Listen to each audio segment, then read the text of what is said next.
तो चाहते हैं अमन हो, हम चाहते हैं शांति हो, लेकिन भारत ही है जो हठधर्मी का मुजाहरा कर रहा है। भारत ही है जो कह रहा है कि नहीं, हमें नहीं पाकिस्तान के साथ रिलेशनशिप नॉर्मल करनी है। ऑल ऑफ इंडिया तुम लोगों ने ब्लास्ट करवाए, तुम लोगों ने किलिंग करवाई। आज की तारीख में फिर कटोरे लेके हमारे पास आ गए भीख मांगने के लिए।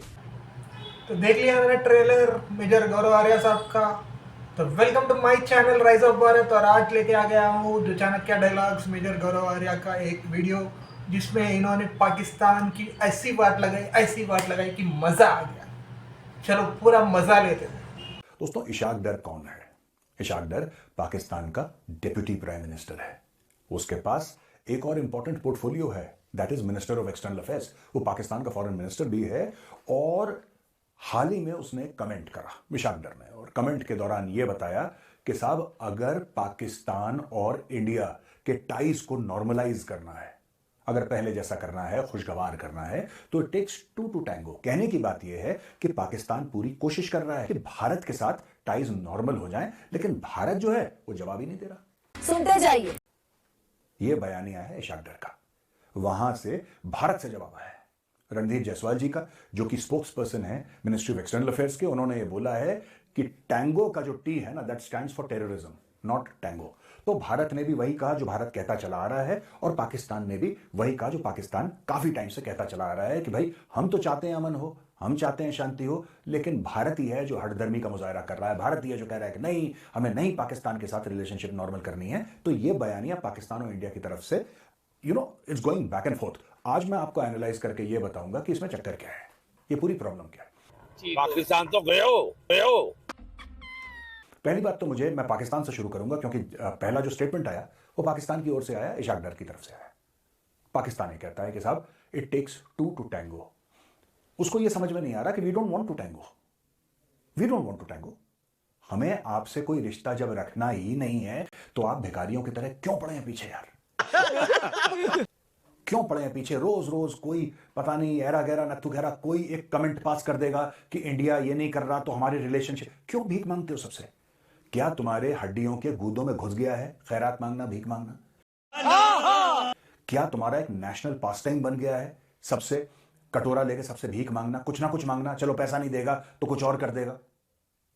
यार, किसी भी मुल्क में एक खुददारी होती है, गैरत होती है। किसी भी मुल्क में अगर नहीं है तो होनी चाहिए कम से कम। मैं कह रहा हूं, अगर नहीं है तुम में गैरत, नहीं है तुम्हारे अंदर खुददारी, तो होनी तो चाहिए कम से कम। अपने आप को एक खुद मुख्तार मुल्क कहते हो तुम लोग, कहते हो पाकिस्तान खुद मुख्तार है। ये खुद मुख्तारी है तुम्हारी कि हर दूसरे दिन तुम्हारे टीवी चैनल पे तुम्हारे एक्सपर्ट बैठ जाते हैं और ये कहना शुरू कर देते हैं कि इंडिया से हम तो पीस चाहते हैं, हम तो पीस चाहते हैं, हम तो शांति चाहते हैं, हम तो अमन चाहते हैं, हम तो नॉर्मल। देखो सुनो, दो चीजें हैं। मैं वो बात दोबारा रिपीट नहीं करना चाहता, लेकिन जो फॉरेन ऑफिस ने, हमारे इंडियन फॉरेन ऑफिस ने बात करी है, उसमें दम है। और क्यों दम है ये मैं आपको बताता हूं। आप कहते हैं कि टाइज नॉर्मल हो, लेकिन आपका बिहेवियर अब नॉर्मल है। आपका बिहेवियर अब नॉर्मल है, फिर टाइज नॉर्मल कैसे हो सकती हैं? आप मेरे घर में आए, आप डाका डालें, आप चोरी करें, आप हैवानियत का मुजाहरा करें, और फिर चाहें कि मैं मुस्कुरा के आपसे मिलूं। आप ये चाहते हैं कि मैं आपसे गले मिलूं, आप ये सब कांड करने के बाद, तो इट्स नॉट पॉसिबल यार। बात तो सही है, ये बिल्कुल पॉसिबल नहीं है। एक जमाना था जब पिछली सरकारें हुआ करती थी, जब ये बोला था कि ठीक है, सियाचिन पे भी हम लोग एक काम करते हैं, कॉम्प्रोमाइज कर लेते हैं और सियाचिन से पीछे हट जा। ये भी बात हुई थी दोस्तों। आप कभी फॉर्मर चीफ रह चुके हैं जनरल विज, अगर आप उनका इंटरव्यू देखेंगे आपको पता लगेगा कि ये भी बात हुई थी कि साहब इंडिया हट जाएगी। और यहां पे सरकार ने, जो कांग्रेस की सरकार थी, डॉक्टर मनमोहन सिंह उनके प्राइम मिनिस्टर थे, तो उन्होंने एक्चुअली आर्मी को एक प्रपोजल भेजा था कि साहब ठीक है, आप भी पीछे हट जाइए। Then the army put its foot down, then the army said nothing doing यार। तुम्हें एक बात पता है, we will come down from Siachen. और अगर पाकिस्तान सियाचिन के ऊपर चढ़ जाता है, उसको वापस लेने में कितना समय लगेगा, कितनी जानें जाएंगी। You want us in possibly broad daylight to assault Siachen glacier? मतलब what are you talking about?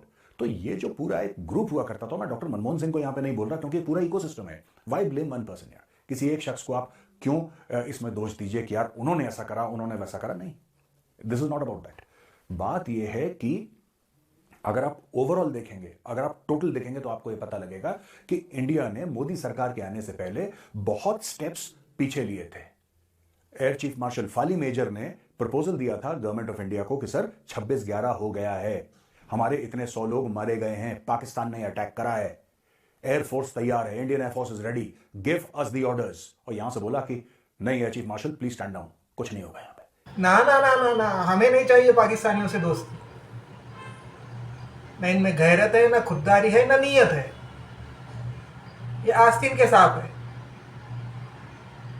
सामने एक मुंह होता है इनका, पीछे एक मुंह होता है। ये डबल फेस्ड है, ये डबल स्टैंडर्ड वाले हैं पाकिस्तान। और जैसा मेजर साहब ने कहा, जब पिछले सरकारें थी वो टाइम अलग था, ये टाइम अलग है। ये टाइम मोदी जी है, और मोदी जी के साथ 1.4 बिलियन भारतीय खड़े हैं। क्योंकि भारतीयों को भी समझ में आ गया, हर एक बच्चा बच्चा जानता है भारत का कि ये दोगले हैं, निकम्मे हैं, नालायक है और आस्तीन के सांप है। इससे पाकिस्तान की हिम्मत बढ़ी। इस सेंस ऑफ एंटाइटलमेंट है ना जो पाकिस्तान के अंदर, कि हम कुछ भी कर देंगे, कुछ नहीं होगा, हम तो न्यूक्लियर पावर हैं। ये सबसे बड़ा जो मोदी सरकार का कंट्रीब्यूशन है। आई टेल यू व्हाट, सबसे बड़ा कंट्रीब्यूशन ये नहीं है कि सर्जिकल स्ट्राइक करी, इसके बारे में मीडिया में बातचीत होती है, सबसे बड़ा ये कंट्रीब्यूशन नहीं है कि बालाकोट करा। सबसे बड़ा ये कंट्रीब्यूशन है मोदी सरकार का कि आपने पाकिस्तान को इररेलेवेंट बना दिया। आपने बोला कि यार तुम्हारी 2% की औकात नहीं है, तुम दूर हटो। क्या बढ़िया था गुरु। आज की तारीख में पाकिस्तान कलप रहा है, और ये बंदा इशाक डर, जो उनका डिप्टी प्राइम मिनिस्टर है, वो ये कह रहा है कि यार इट्स टेक्स 2 to tango। इस वक्त मैं कश्मीर में हूं दोस्तों, मैं ये कश्मीर से रिकॉर्ड कर रहा हूं, ठीक है। तुमने कश्मीर को, जम्मू कश्मीर पूरे को तुमने आग लगा रखी यहां पे। तुमने यहां पे फिदाइन भेजे, तुमने यहां पे सुसाइड स्क्वाड्स भेजी, तुमने यहां पे आतंकवादी भेजे, तुमने पिछले 30-35 साल से यहां पे वायलेंस कर रखा है। और सिर्फ कश्मीर की बात नहीं है, 26/11 तुमने करा, पार्लियामेंट का अटैक तुमने करा, अक्षरधाम मंदिर पे तुमने हमला करा, तुमने कितनी जगह, I mean forget about Delhi, all of India तुम लोगों ने ब्लास्ट करवाए, तुम लोगों ने किलिंग करवाई। आज की तारीख में फिर कटोरे लेके हमारे पास आ गए हो। जब मैं आया हूं तो आप समझेंगे शायद ये मांगने आया, मैं मांगने नहीं आया, लेकिन मजबूरी है, भीख मांगने के लिए कि हमारे साथ नॉर्मलाइज कर लो रिलेशंस। और मैं एक रिक्वेस्ट करना चाहता हूं मिनिस्ट्री ऑफ एक्सटर्नल अफेयर्स से कि सर आप प्लीज इनकी बातों का जवाब मत दीजिए। कुत्ते भौंकते रहते हैं, हाथी चलते रहते हैं। सही पकड़े हैं। अगर हर बार हाथी मुड़ के कुत्ते को जवाब देने लगा तो फिर हाथी किस काम का। Just ignore these people, they are absolute. देखिए ये जो पाकिस्तानी सरकार है ना, ये ऐसे हैं जैसे कि सड़क पे चलते छिछोरे हैं ना, जिनका कोई काम नहीं है, खड़े हैं बस वहां पे। दे आर लाइक छिछोरास। को कोई इनके मुंह लगने की बात ही नहीं है। हमें इनके मुंह नहीं लगना चाहिए, ना हमें जवाब देना चाहिए। अगर आपकी ये पॉलिसी है पाकिस्तान को इग्नोर करना, तो please do not respond to Pakistan at all. वो जो कहें। मैं आपको एक और बात बताता हूं, ये बात आपको मुझसे 10 गुना ज्यादा बेहतर आप लोग जानते हैं। You are the experts, I am not an expert, but as a keen student of geopolitics मुझे ऐसा लगता है कि पाकिस्तान ये बयान क्यों देता है, इसलिए देता है क्योंकि इंडिया के साथ वो एंगेज करना चाहता है। उसको पता है कि इंडिया इसका कोई जवाब देगा, और जब इंडिया जवाब देगा तो वर्ल्ड कम्युनिटी के सामने ये कह सकता है कि देखो इंडिया जो है ना, हम उसके साथ बातचीत कर रहे हैं। ये इसको बातचीत बताएगा। आप पाकिस्तान को गाली भी दे देंगे और कहेगा देखिए हमारी बातचीत है। आप वो कहेंगे कि हेलो इंडिया, पाकिस्तान कहेगा हेलो इंडिया, आप कहेंगे भाग गधे के बच्चे, वो कहेगा देखो हमारी बातचीत चल रही है।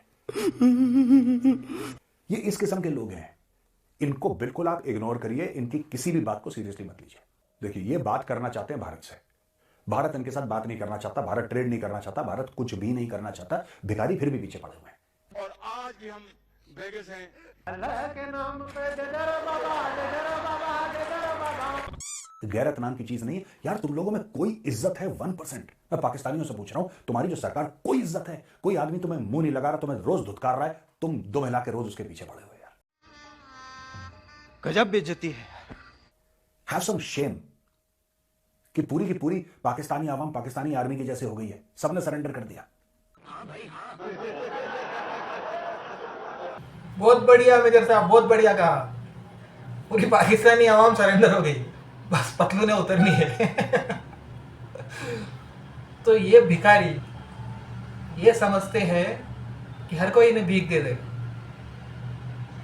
कभी सऊदी, कभी अमेरिका, कभी भारत के पीछे पड़े, दोस्ती कर लो, दोस्ती कर लो। नहीं करनी भाई दोस्ती। मोदी जी ने ठीक किया, बोला पाकिस्तान दर बदर कटोरा लेकर घूमेगा, कर दिखाया उन्होंने। और मोदी जी के ऊपर हम पूरे भारतीय प्राउड है, क्योंकि जो भी वो कहते हैं करके दिखाते हैं। और ऐसे प्रधानमंत्री खुशनसीब से मिला है। और आगे देखते जाओ क्या होता है पाकिस्तान का और बांग्लादेश का। तो ये थी दोस्तों आज की वीडियो। अच्छी लगी तो लाइक कीजिए, शेयर कीजिए, सब्सक्राइब कीजिए, कुछ ना कुछ तो कीजिए यार, कमेंट तो कीजिए अच्छी लगी नहीं लगी।